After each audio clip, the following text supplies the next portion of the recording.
I'm going to be reading Matthew 18:21-35. It's the parable of the unmerciful servant. Then Peter came to Jesus and asked, "Lord, how many times shall I forgive my brother when he sins against me? Up to 7 times?" Jesus answered, "I tell you, not 7 times, but 77 times. Therefore, the kingdom of heaven is like a king who wanted to settle accounts with his servants. As he began the settlement, a man who owed him 10,000 talents was brought to him. Since he was not able to pay, the master ordered that he and his wife and his children and all that he had be sold to repay the debt. The servant fell on his knees before him. 'Be patient with me,' he begged, 'and I will pay back everything.' The servant's master took pity on him and canceled the debt and let him go. But then that servant went out. He found one of his fellow servants who owed him 100 denarii. He grabbed him and began to choke him. 'Pay back what you owe me,' he demanded. His fellow servant fell to his knees and begged him, 'Be patient with me, and I will pay you back.' But he refused. Instead, he went off and had the man thrown into prison until he could pay the debt.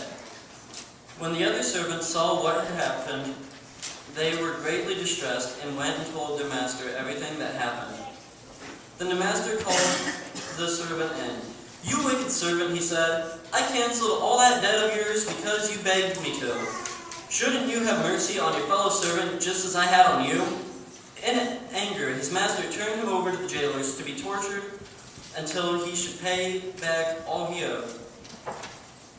This is how my heavenly Father will treat each of you unless you forgive your brother from your heart." So it's pretty obvious that my sermon I decided to preach on was about forgiveness. Now, forgiveness is a big part of my life. I've had a lot of people that have stabbed me in the back, and I have forgiven them.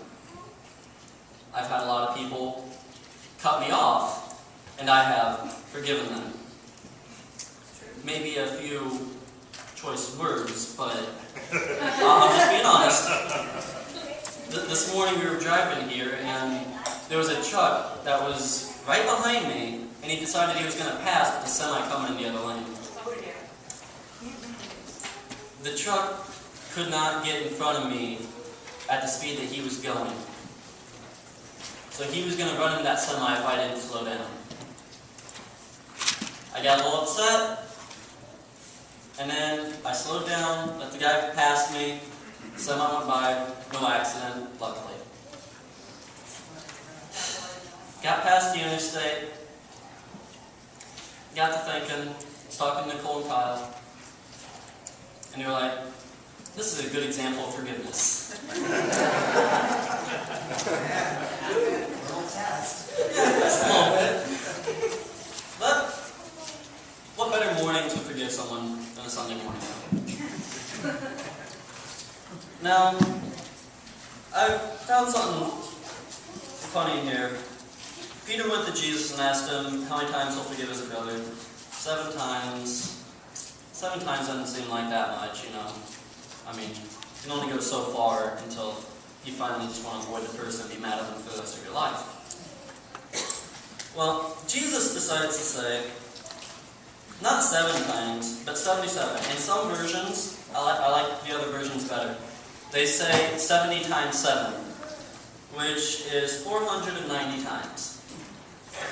Now, out of curiosity, how many people in here keep a numbered count of how many times you have to forgive someone?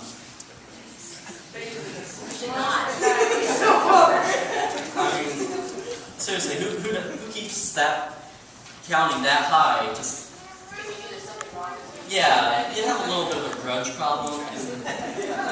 What's that? Yeah, you have issues. But I got to thinking on that, and that really stirred my heart. that who would keep count? And why 490? I mean, I'm a little mad at Jesus for making me do math. I mean, I'm out of high school, and math wasn't my best class. Thank God for cell phones. Yeah, thank God for cell phones. But I guess that number is large enough, random enough, that people won't count. I mean, people either, like me, have an issue of finding out how many times 70 times 7 is. It just... I get lost after 10. I'll be honest. Now, one of the things that I've come to realize is that you may be forgiving people. I mean, you can keep forgiving someone who keeps sinning against you or keeps doing you wrong. You can keep forgiving them. But there's a difference between forgiveness and keep making the same mistake over and over again by allowing them to do that to you. When you forgive someone, you're saying, I forgive them, and you're not holding a grudge against them. That's the easiest way I can put it, is not holding the grudge.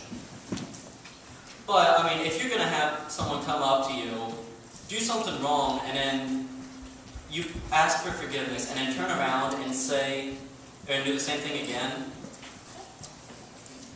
you think you lose the trust a little bit? You think you wouldn't go back to that person and count on them all the time?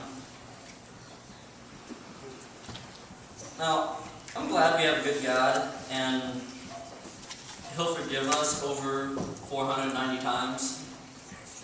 I mean, I'm fairly sure I'd be in trouble right now, and a lot of you would too. Not condemning you, just saying.